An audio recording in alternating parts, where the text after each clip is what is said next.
Hello everyone, I am Tafur and today I will be presenting my object analysis final. For this final, we were tasked to choose an object from the 18th century to the 2000s and do a detailed analysis and research on it.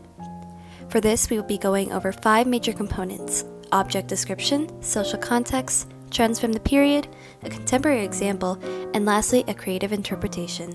I hope you enjoy this presentation and let's begin.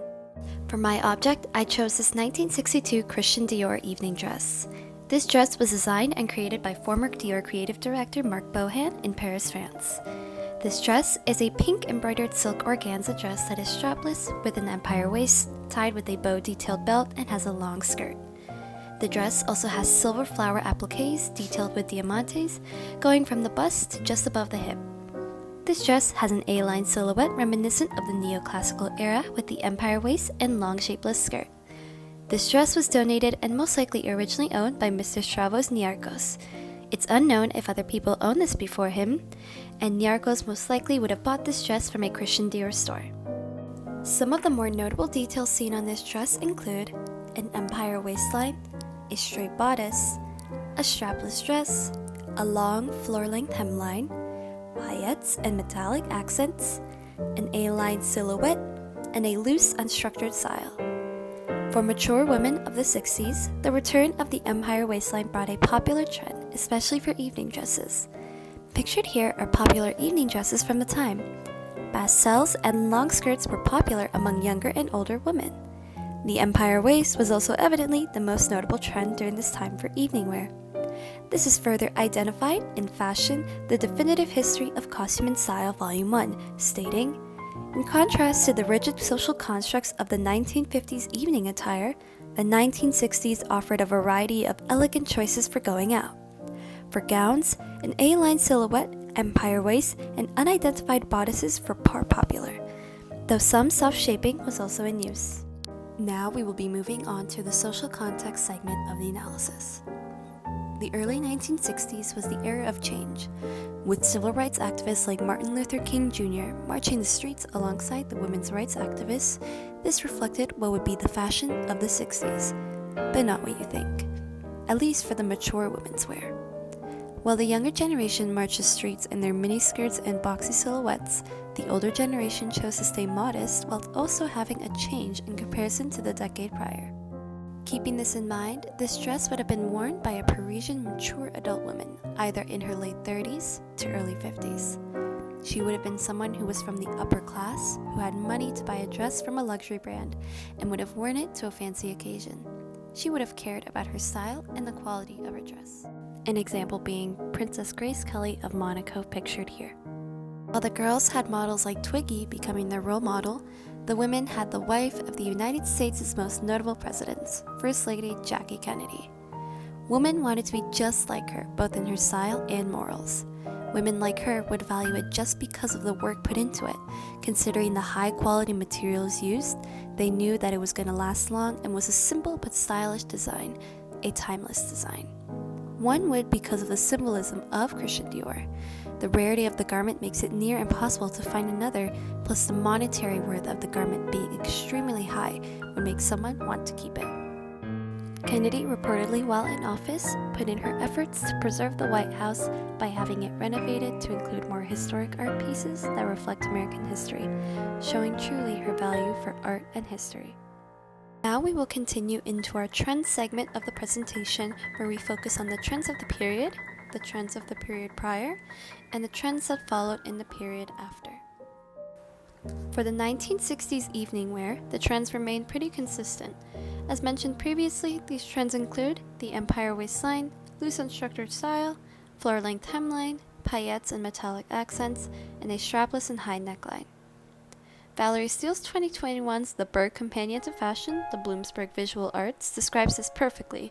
Quote, "Evening dresses generally paired strapless bodices with full rather than narrow skirts, and it was not unusual for skirts to be floor length."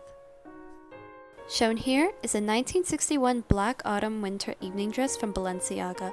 It has the empire waistline with the floor-length skirt, and the silhouette is generally unstructured.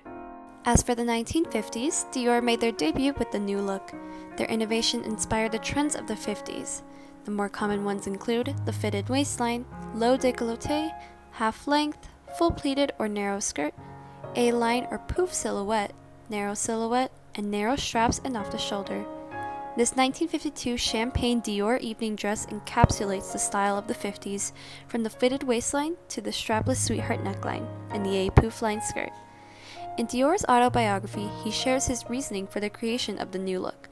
He states, "As a result of the war, post-World War II, and uniform, women still looked and dressed like Amazons, but I designed clothes for flower-like women, with rounded shoulders, full feminine busts, and hand-spun waists with enormous spreading skirts." Lastly, for the 70s, the trends in style became a lot more relaxed with the rise of designer Halston.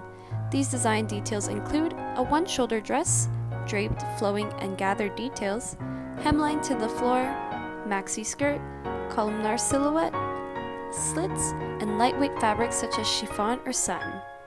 We see this evidently in the 1972 red Halston evening ensemble.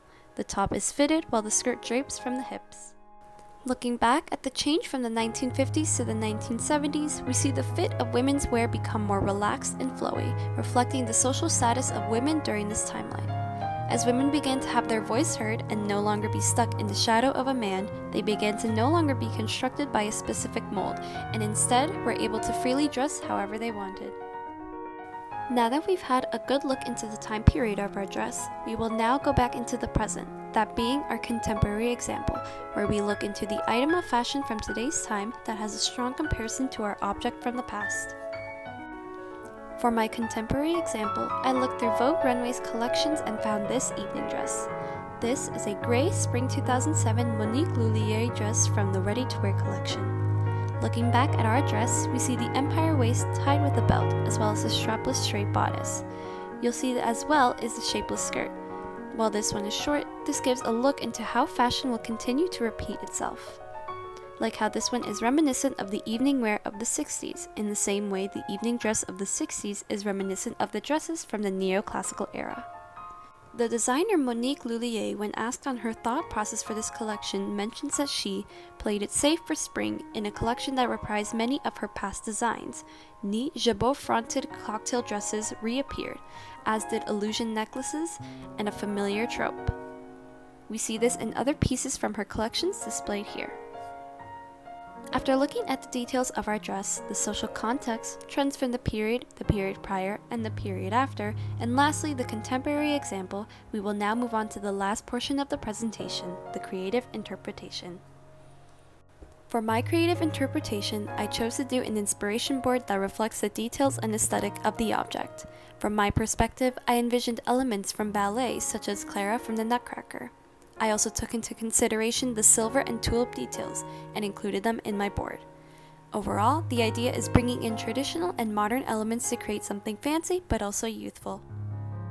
And now we have reached the end point of the presentation analysis. I hope you were well informed about the dress and its historic value as well as the social context behind it.